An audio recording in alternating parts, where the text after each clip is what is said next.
Hey, I'm a newbie. I was in the Storyectomy Unhoused program because I advocate for housing justice. I believe, housing justice. I believe housing is a human right, and everyone should have adequate housing and live with safety, security, and dignity. For me, it's that simple. Now, solving the homeless crisis in LA, that's freaking complicated.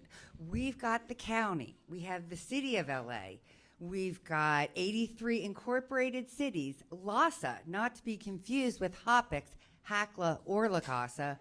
Honestly, what is the professional way to say clusterfuck?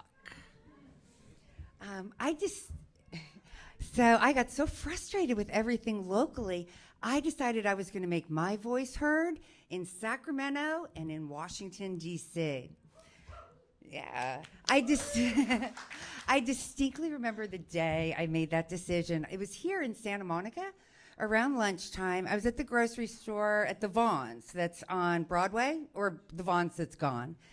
And I was looking around the parking lot, and there's people just laying everywhere. It smelled like piss.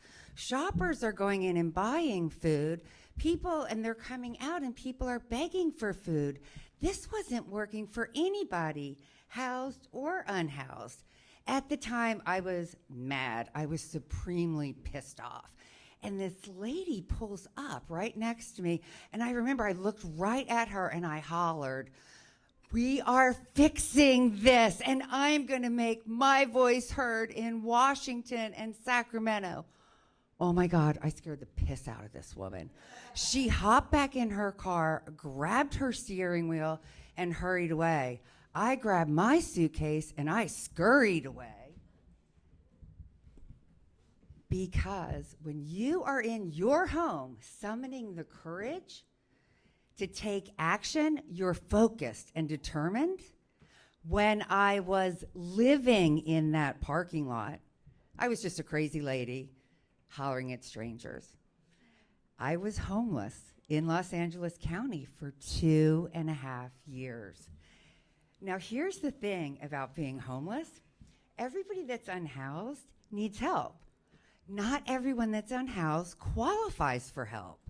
My biggest barrier was my status. I'm an unaccompanied woman, or as J.D. Vance calls us, childless cat ladies. And we are not a priority at all.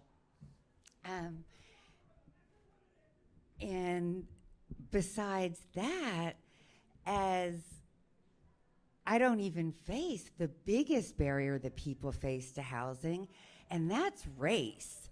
Here in LA on the West Side, as a white woman, most people thought I was traveling.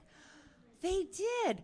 I was desperate for help, and people would ask me, "Oh my God, are you traveling? Are you going on a trip? Or are you waiting for a lift home?" Little did they know, I was home. I was living in the streets. But I played along with it and came up with a method to survive in the streets.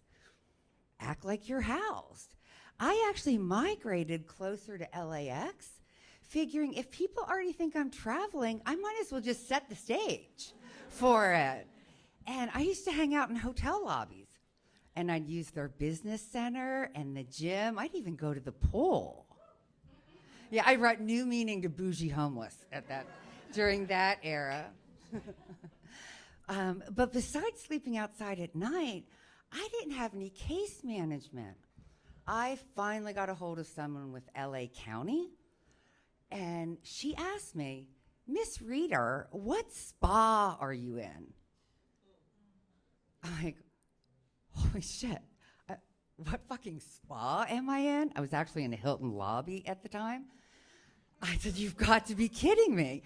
And the woman said, "Miss Reader, a spa is a service planning area. And LASA, the Los Angeles Homeless Service Authority, has divided the county into 8 spas. And Miss Reader, there is no need to curse." Oh God, okay. If homeless people need to know what spa they're in, then the government needs to hang a shit ton of signs. And don't mess with my cursing. It's my only joy, or at least it was at that time. Besides my barrier as an unaccompanied woman, my next barrier was my mental health status. I'm not mentally ill. Now, like everyone, I have mental health challenges, but I didn't measure up on the acuity scale that they use to score people to get shelter and help. So I asked my therapist for a comprehensive diagnosis. And she said, well, you're a tad neurotic. Are you fucking kidding me? A tad neurotic? I'm completely neurotic. Swear to God, I'm not from here. I'm from back east. Philadelphia, Jersey Turnpike, New York. We're all neurotic. We're uncouth. We're unruly. It's kind of our regional charm. But back to that fateful day in the Vaughn's parking lot, when I decided that we're fixing this, the homeless crisis, tall order, and that I was going to make my voice heard in Sacramento and Washington, D.C. I tried again that day, maybe to get a little help, but I didn't have any addiction issues. And I had been debating, should I start drinking or smoking pot? Should I drink heavily, do drugs? It had to be one or the other. I had to numb myself so I could survive in my circumstances. But I have to tell you, I'm a lightweight. I'm a really shitty addict. That is the biggest barrier to getting homeless services. So I did what any unhoused, unaccompanied, uncouth, foul-mouthed, completely neurotic woman would do. I self-medicated on advocacy and activism. And I was jonesing for justice. As soon as I earned a shelter bed, I joined renters' rights groups, pro-housing groups. That led to human rights coalitions. Then, once I got permanent housing, that's when shit got real. I went on 3 lobbying trips in Sacramento, civil disobedience in 3 different area codes, only 1 night in jail. That was good. By the time I made it to Washington, D.C., I went on a total bender. I was a complete addict. Housing Justice Summit. I went to a national conference and I lobbied on Capitol Hill. I was in the halls of Congress. Take that, Lexus lady. I was serious when I was in the Vaughn's parking lot.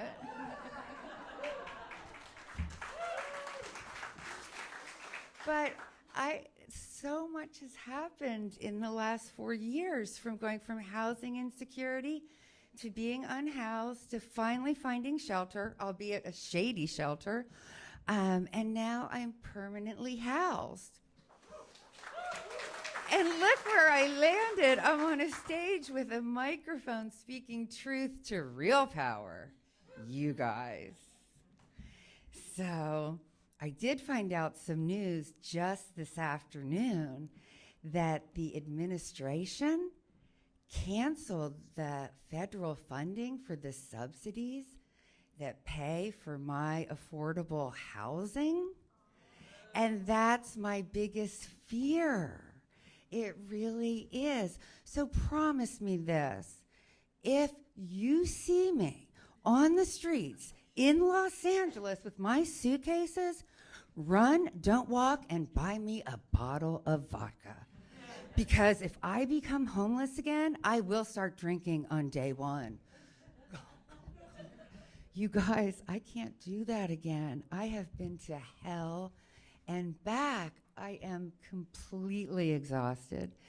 And it's been 4 years, but after the last 4 months, I think we all might be a little exhausted with this administration. So I don't know about you, but I could use a real spa day.